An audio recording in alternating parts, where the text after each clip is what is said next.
करने स्वतंत्रता दिवस पर मैं विकासखंड परिवार के समस्त देशवासियों को हार्दिक शुभकामनाएं देना चाहता हूँ। देश के 200 साल की अंग्रेजों की गुलामी के बाद हमारे महान स्वतंत्रता संग्राम सेनानियों ने हमें आज़ादी दिलाई और हम सबको विदित है आज जिस तिरंगे के नीचे हम खड़े हैं ये केवल तिरंगा मात्र नहीं है, इसका इतिहास है। इस अवसर पर समस्त स्वतंत्रता संग्राम सेनानियों को याद करना चाहता हूँ। देश आज़ाद हुआ, महात्मा गांधी जी ने, तमाम स्वतंत्रता संग्राम सेनानियों ने, जो गरम दल के थे, नरम दल के नेता थे, सब ने अपने तरीके से देश को आज़ादी दिलाने का काम। मदन मोहन उपाध्याय जी, उन पर हमें याद आता है कि जब उत्तराखंड में महात्मा गांधी जी ने कुमाऊं प्रवास पर देश की आज़ादी के लिए यहाँ पर अलग जगाने का काम किया, आज वो ऐतिहासिक क्षेत्र हमारे सम्मुख है।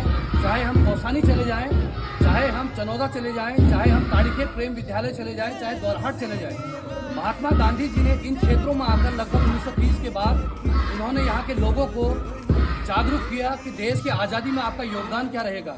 और जिस प्रकार से ब्रिटिश हुकूमत ने यहाँ के लोगों के ऊपर अत्याचार किया था, और हमारे बुजुर्ग बताते भी हैं कि जब ब्रिटिश हुकूमत यहाँ पर अपना शासन नहीं चला पाई, जब वो यहाँ के लोगों को मजदूरी के लिए और अपने तानाशाही के तरफ विवश कर देते थे, तब हमारी माताओं ने, हमारे बुजुर्गों ने दराती निकाल कर भी ब्रिटिश हुकूमत को दिखाने का काम किया। तो मदन मोहन उपाध्याय जी ने उस समय इस पहाड़ से स्वतंत्रता संग्राम की एक ऐसी अलग जगाई कि यहाँ पर सैकड़ों हजारों लोगों ने देश की आज़ादी में शहादत भी दी, बलिदान भी दिया और प्रतिभाग भी किया, उसमें मातृशक्ति भी थी। मदन मोहन उपाध्याय जी के प्रभाव को देखते हुए ब्रिटिश हुकूमत इस तरह से हिल गई थी कि उनके ऊपर इनाम रखा गया कि जिंदा या मुर्दा मदन मोहन उपाध्याय जी को लाना है।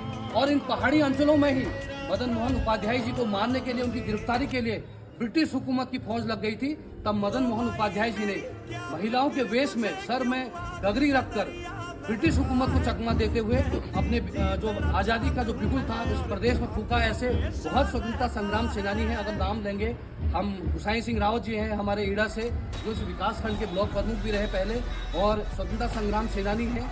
और ऐसे ही इस हमारे उत्तराखंड से, दौराहाट से बहुत स्वतंत्रता संग्राम सेनानी हैं।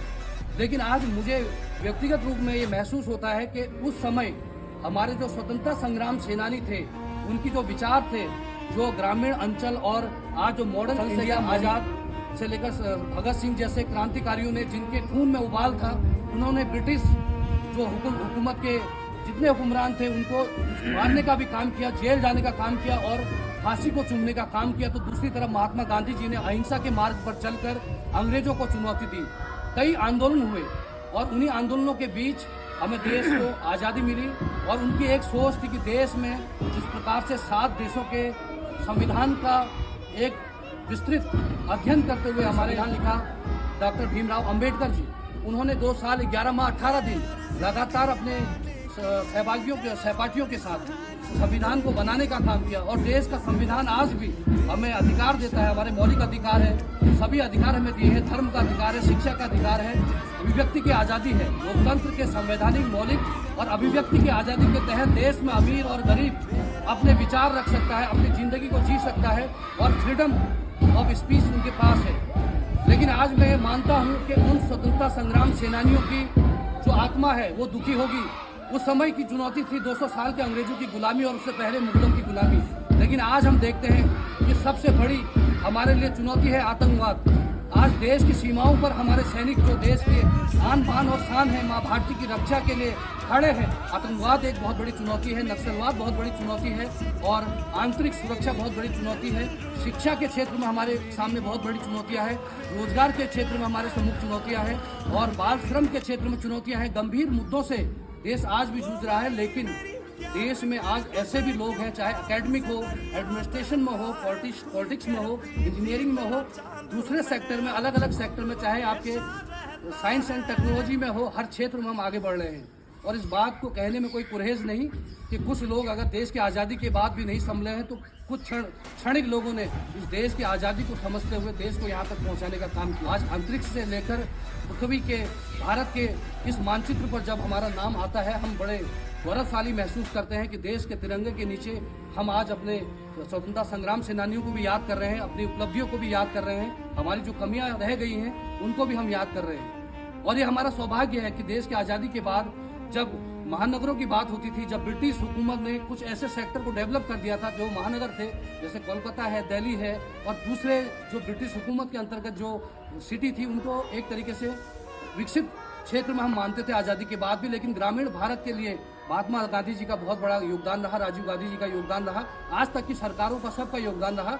इसलिए ग्रामीण विकास देश की आज़ादी के बाद देश के व्यक्ति के विकास की, देश के व्यक्ति के हित में काम करने वाला विभाग है।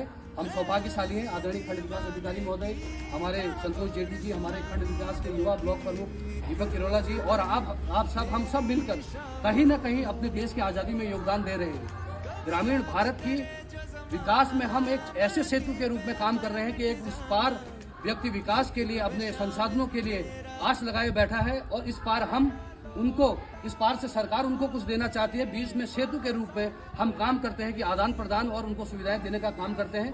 तो मैं यही मानता हूं कि हमें अपनी आज़ादी को देखते हुए, हमें अधिकार जरूर दिए गए हैं, लेकिन हमें अपने कर्तव्यों का भी पालन करना चाहिए, अपने दायित्वों का भी पालन करना चाहिए। और मैं ये मानता हूं कि हम सौभाग्यशाली है पूरे विश्व में। देश एक ऐसा भारत है जिसमें आध्यात्मिक शक्ति है। हमारे जब बात आती है, आध्यात्म की बात आती है, मैं हमेशा इस बात को कहता हूँ कि स्वामी विवेकानंद इस देश के पहले ऐसे भगवाधारी थे जिनसे धार्मिक सम्मेलन में ब्रदर एंड सिस्टर के साथ एक ऐसा संबोधन दिया कि उन्होंने भारत की आध्यात्मिक शक्ति को अपनाने का काम किया। आज पाश्चात्य सभ्यता के सारे जितने भी लोग हैं, देश की, हमारे संस्कृति को, हमारे वेद शास्त्र सब कुछ अपनाने को तैयार है। वो हमारी एक शक्ति है, नींव है व्यक्ति की और देश की। तो स्वामी विवेकानंद जी हमारे लिए प्रेरणा है कि उन्होंने हमारी इस धार्मिक आध्यात्मिक जो विरासत है इसे पूरे विश्व में पहुंचाने का काम किया। और उनके बाद दूसरे परमहंस योगानंद जी ऐसे संत रहे जिन्होंने अमेरिका से लेकर पाश्चात्य देशों में हमारे देश की संस्कृति, सभ्यता, अध्यात्म को पहुंचाने का काम किया। ऐसे महान ऋषि मुनि संत भी इस देश की धरती में बहुत कुछ है। लेकिन मैं यही कहना चाहता हूँ कि हम जहाँ पर जिस जिम्मेदारी के साथ खड़े हैं, हमारा ये कर्तव्य बनता है कि हम अपनी जिम्मेदारी का निर्वहन करें। हम अपने से निचले तबके के व्यक्ति को आगे पहुंचाने में योगदान दें, किसी गरीब का भला करें, किसी अशिक्षित युवा को रोजगार दें, किसी बेरोजगार की आवाज़ उठाएं, किसी क्षेत्र में कोई भी समस्या हो उस पर हम अपनी आवाज़ उठाएं, क्योंकि ये हमारी आज़ादी का प्रतीक है कि संविधान ने हमें बोलने का अधिकार दिया है, लड़ने का अधिकार दिया है और किसी के लिए काम करने का अधिकार दिया है। ज़्यादा समय न लेते हुए मैं एक बार फिर अपने महान स्वतंत्रता संग्राम सेनानियों को दोराहट के इस पावन भूमि से श्रद्धा सुमन अर्पित करना चाहता हूं और आप सबके उज्जवल भविष्य की कामना करता हूं। बहुत बहुत धन्यवाद।